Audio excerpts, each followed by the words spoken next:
little adventure together, and that adventure is going to... অবশেষে অপেক্ষার পালা শেষ হলো।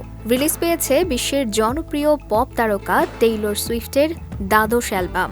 ৩ অক্টোবর রাত ১২টা ১ মিনিটে মুক্তি পেয়েছে টেইলর সুইফটের বহুল প্রতীক্ষিত album the life of a showgirl. এই তথ্য নিশ্চিত করেছে মার্কিন সংবাদ মাধ্যম CNN। এর আগে ১২ আগস্ট রাত ১২টা ১২ মিনিটে টেইলর ভক্তদের আনন্দে ভাসিয়ে ১২তম অ্যালবাম রিলিজের ঘোষণা দেন বিশ্বের জনপ্রিয় এই পপ তারকা। এই অ্যালবামে তার সঙ্গে কাজ করেছেন প্রযোজক শেলব্যাক ও ম্যাক্স মার্টিন। ম্যাক্স এর আগে টেইলরের ব্যাড ব্লাড ও শেক ইট অফের মতো জনপ্রিয় গান প্রযোজনা করেছেন।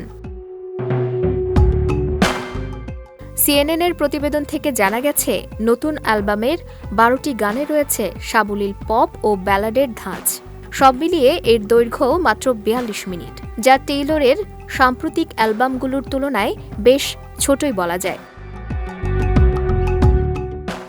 এর আগের টর্চার্ড পোয়েটস ডিপার্টমেন্ট অ্যালবাম রিলিজের কয়েক ঘণ্টা পর ভক্তদের তাক লাগিয়ে এর দ্বিতীয় খণ্ড প্রকাশ করেছিলেন টেইলর।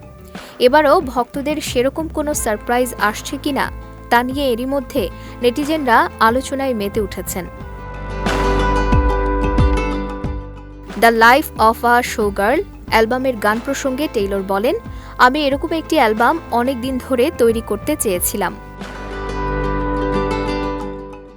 মনস্টার এরাস লাইভ ট্যুর চলার সময় পর্দার আড়ালে যেসব ঘটনা ঘটেছিল টেইলরের জীবনে, তার একটি বড় প্রভাব এই অ্যালবামে আছে বলেও জানান তিনি।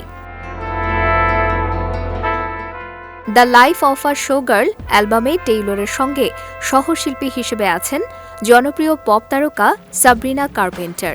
এরই মধ্যে স্পটিফাই সহ আরও অনেক স্ট্রিমিং সেবায় অ্যালবামের গানগুলো শোনা যাচ্ছে।